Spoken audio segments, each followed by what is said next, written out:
Hi అండి. Hello నమస్తే. Welcome to Shivasatya's kitchen. మెంతిగుండు యూస్ చేసి టమాటా పచ్చడి ఎలా చేయాలో ఇప్పుడు చూపించబోతున్నాను. మెంతిగుండు వీడియో ఆల్రెడీ మన ఛానల్లో ఫుల్ వీడియో ఉందండి. ఎవరైనా చెక్ చేయకపోతే ఒకసారి చెక్ చేసి తయారు చేసి పెట్టుకుంటే మీరు చాలా మటుకి రెసిపీస్ ఈ మెంతిగుండు యూస్ చేసి చేసుకోవచ్చు అనమాట. వర్కింగ్ ఉమెన్కి అలాగే పిల్లల స్కూల్ బాక్సుల కోసం మార్నింగ్ ఫాస్ట్గా ప్రిపేర్ చేసుకోవడానికి బాగా యూజ్ అవుతుంది. ఇప్పుడైతే ఈ టమాటా పచ్చడి ఎలా చేయాలో చూద్దాం. టమాటా పచ్చడి కోసం ముందుగా స్టవ్ వెలిగించుకుని బాండీ పెట్టుకుని ఒక 3 టేబుల్ స్పూన్ల ఆయిల్ వేసుకోవాలి.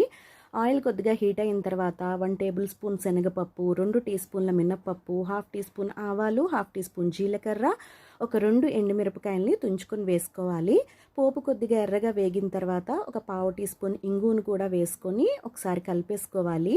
ఇలా కలిపేసుకున్న తర్వాత మనం తరిగి పెట్టుకున్న టమాటా ముక్కల్ని యాడ్ చేసుకోవాలండి. అలాగే ఇక్కడ ఒక 1/2 టీ స్పూను పసుపు, రుచికి తగినంత సాల్ట్ కూడా ఇక్కడ వేసేసుకొని మనం చక్కగా కలిపేసుకోవాలి. టమాటాలని అయితే నేను ఒక 12 మీడియం సైజ్ టమాటాలని తీసుకున్నానండి. అలాగే చిన్న చిన్న ముక్కలుగా కట్ చేసుకున్నాను. అలాగే 2 రెమ్మల కరివేపాకు కూడా వేసేసుకుని ఇలాగా చక్కగా కలిపేసుకుని మనం మూత పెట్టుకుని ఒక 10 నిమిషాలు మగ్గించుకోవాలి. మధ్య మధ్యలో మూత తీసి కలుపుకుంటూ ఉండాలండి, లేదంటే అడుగంటిపోతుంది. 10 నిమిషాల తర్వాత చూస్తే మనకి ఈ విధంగా టమాటాలు అనేవి మగ్గిపోతాయండి.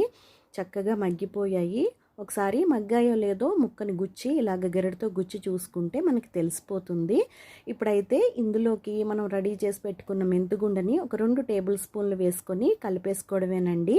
అంతే అండి, టమాటా పచ్చడి చాలా చాలా బాగుంటుంది. మనం ఈ మెంతిగుండ వేసుకున్న తర్వాత పచ్చడి అనేది ఇంకొంచెం థిక్గా అవుతుందన్నమాట.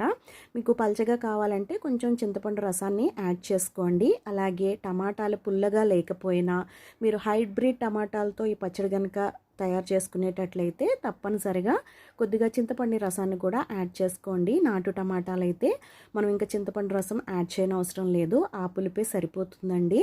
చాలా చాలా బాగుంటుంది. అన్నంలోకి చపాతీల్లోకి కూడా చాలా బాగుంటుంది.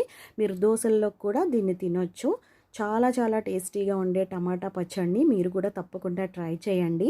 వీడియో కనుక నచ్చినట్లయితే తప్పకుండా లైక్ చేసి కమెంట్ చేయండి. అలాగే మీ ఫ్రెండ్స్ అండ్ రిలేటివ్స్కి కూడా వీడియోని షేర్ చేయండి. మరిన్ని రెసిపీస్ కోసం శివసత్యాస్ కిచెన్ ఛానల్ని సబ్స్క్రైబ్ చేసుకుని ఫాలో చేయండి. Thank you for watching.